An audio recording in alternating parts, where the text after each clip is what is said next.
नमस्कार दोस्तों, मैं प्रिया सैनी आप सभी का अपने चैनल जर्नी ऑफ एम में बहुत बहुत स्वागत करती हूँ। दोस्तों, आज मैं आपके लिए बहुत ही इम्पोर्टेंट टॉपिक पर ऐसे लेकर आई हूँ। ये जो ऐसे है, ये आजकल का जो हमारा वातावरण चल रहा है, तो उसी के ऊपर ये ऐसे मैंने लिखा है। ये ऐसे आपके किसी भी कॉम्पिटिटिव एग्ज़ाम के लिए या आप बोर्ड क्लासेस में हैं उसके लिए काफ़ी इम्पोर्टेंट हो सकता है। तो आप वीडियो को एंड तक देखिएगा। साथ ही अगर आपका कोई कंपटीशन भी नहीं है तो एक ऐसी चीज़ होती है जिसे पढ़कर आपको संपूर्ण उसके बारे में ज्ञान होता है, पूरी नॉलेज आपकी डेवलप होती है। तो इसलिए आप इस वीडियो को ध्यान से देखिएगा कि क्या है कोरोना की दूसरी लहर, ठीक है, और इसका क्या प्रभाव हमारी इकोनॉमी पर पड़ रहा है, क्या हमारे सामाजिक क्षेत्र पर पड़ रहा है, क्या हमारे राजनीतिक क्षेत्र पर पड़ रहा है। व्हाट इज़ द इम्पैक्ट, क्या इम्पैक्ट है इसका हमारे social, economy, political and cultural, ठीक है। तो उसी को देखते हुए ये ऐसे काफ़ी इम्पोर्टेंट बन जाता है।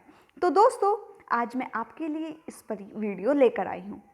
दोस्तों, आपको मेरे चैनल पर सभी इम्पोर्टेंट टॉपिक पर ऐसे, पोएम, ये सब चीज़ें प्रोवाइड होती हैं। तो अगर आपको ऐसे ही इंटरेस्टिंग ऐसे आगे चाहिए तो आप प्लीज़ चैनल को सब्सक्राइब करें, मेरी आपसे बस यही रिक्वेस्ट है। साथ ही आप बेल आइकन भी प्रेस कीजिए क्योंकि हर टॉपिक आपके लिए मोस्ट इम्पॉर्टेंट है। कुछ भी कहीं भी पूछा जा सकता है, तो ज़रूरी है कि आप हर वीडियो एक सरसरी निगाह से देख लीजिए। तो चलिए देखते हैं कोरोना की दूसरी लहर पर निबंध। तो दोस्तों, हम अपने ऐसे की स्टार्टिंग एक कोटेशन से करते हैं। क्यों करते हैं? तो इसलिए करते हैं क्योंकि first impression is last impression. ये लाइन मेरी टैग लाइन मान लीजिए आप, क्योंकि कोई भी चीज़ लिखने से पहले ज़रूरी होता है उसे प्रभावी बनाना, ठीक है। और प्रभावी कैसे बनता है? जब हम लिखने में कुछ अलग टेक्निक का यूज़ करते हैं, ठीक है। ऐसा होता है ना कि कई बार बहुत सारे लोग हमें नॉर्मल चीज़ें बोलते हैं लेकिन हमें समझ नहीं आता, लेकिन जब उसे घुमा फिरा के किसी मोटिवेट तरीके से, किसी इंटरेस्टिंग वे में बोला जाता है तो हमारे अंतर मन में वो एकदम से बैठ जाती है। तो उसी तरीके से आपको अगर अपने ऐसे को अट्रैक्टिव करना है तो आप स्टार्टिंग किसी कोटेशन से कीजिएगा, इससे एग्जामिनर पर बहुत अच्छा इफ़ेक्ट पड़ता है। तो चलिए देखते हैं। ये कोटेशन मैंने खुद लिखी है दोस्तों। अगर आपको पसंद आए तो प्लीज़ प्लीज़ बस चैनल को सब्सक्राइब करें, वीडियो को लाइक करें और ज़्यादा से ज़्यादा शेयर करें। आज जिस ओर भी देखूं हाहाकार जारी है, दोस्तों यह कोरोना तो जानलेवा बीमारी है। दोस्तों यह कोरोना तो जानलेवा बीमारी है। एक वर्ष यूं बीत गया बहकी सरोहार में।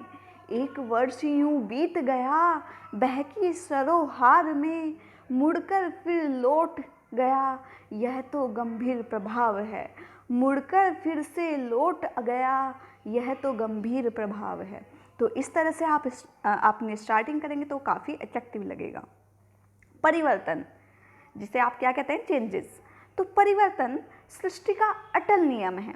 यहाँ स्थिर कुछ भी नहीं रहता, पल पल, क्षण क्षण बदलता रहता है। प्रकृति कभी देती है तो कभी छीनती है।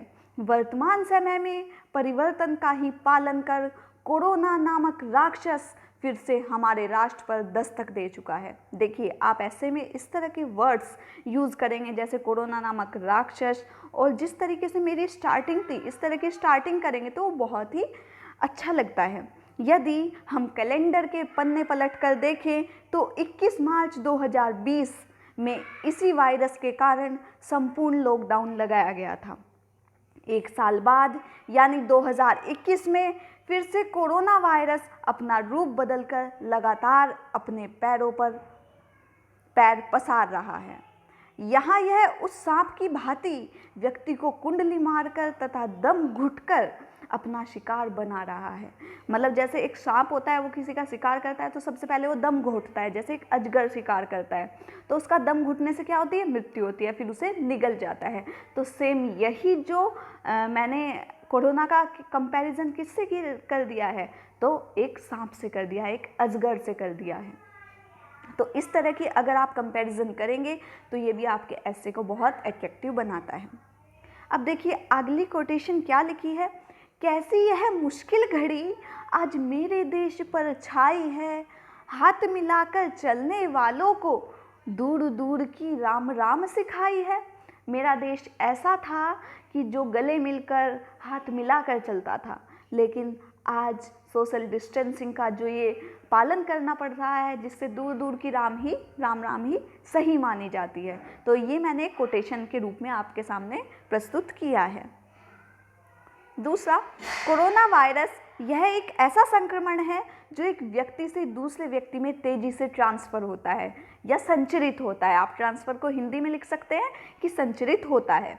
इसकी दूसरी लहर के लक्षण सर्दी, जुखाम, बुखार, सुगंध व स्वाद ना आना, सांस लेने में तकलीफ होना, दम घुटना, ऑक्सीजन की कमी हो जाना इत्यादि है। पूरी दुनिया में इस वायरस ने अपना तांडव मचाया हुआ है। गत वर्ष आए कोरोना संकट से हमारे सामाजिक, राजनीतिक, आर्थिक पर अत्यधिक प्रभाव पड़ा। कई उद्योगों को काफ़ी घाटा हुआ तो कई उद्योग तो धूमिल हो गए, मतलब मिट्टी में मिल गए। लेकिन साल के अंत में इस बीमारी में थोड़ा आराम मिला या विराम मिला, हर क्षेत्र में थोड़ा सुधार हुआ, लेकिन कहा जाता है कि होने को कौन टाल सकता है। अब देखिए आप इस तरह के अगर कोड वर्ड्स यूज़ करते हैं, कहावतें यूज़ करते हैं, तो वो भी बहुत अट्रैक्टिव होता है।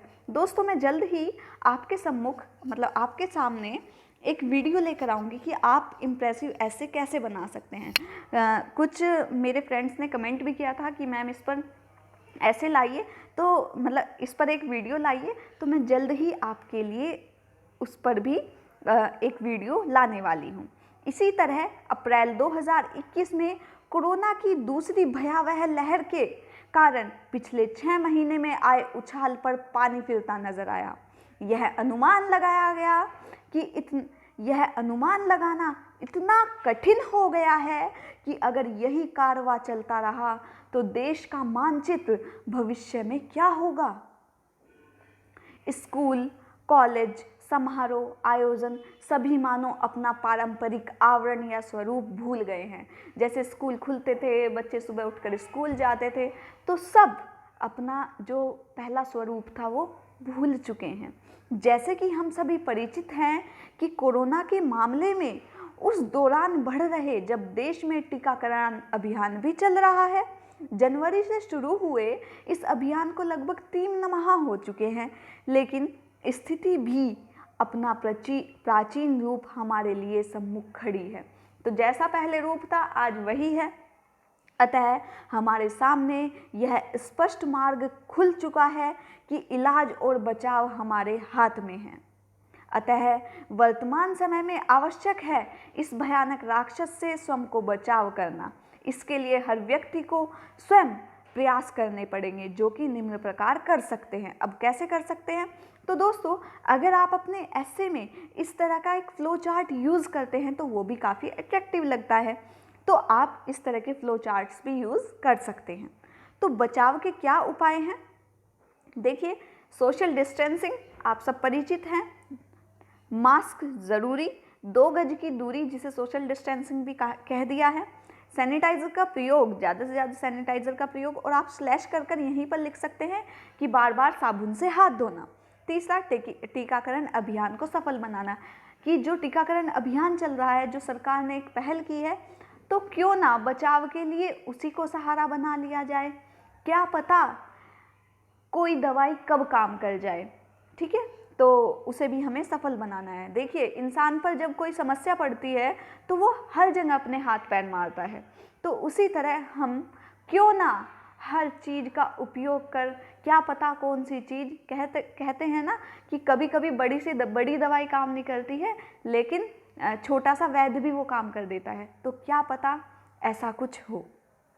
अतः लास्ट में आप कंक्लूज़न लिखेंगे जो कि आपके ऐसे का बहुत अट्रैक्टिव होना चाहिए। उपयुक्त नियमों का पालन कर हम खुद को व अपने परिवार को इस भयानक बीमारी से बचा सकते हैं। घर पर रहें, सुरक्षित रहें स्लोगन को जीवन में अनुकरण करें और भारत के मानचित्र से इस कोरोना नामक राक्षस के पद चिन्ह को विलुप्त करें। पद चिन्ह मतलब जैसे हम रेत पर चलते हैं तो हमारे पैरों के निशान बन जाते हैं, तो उसी को बच्चों पद चिन्ह कहा जाता है।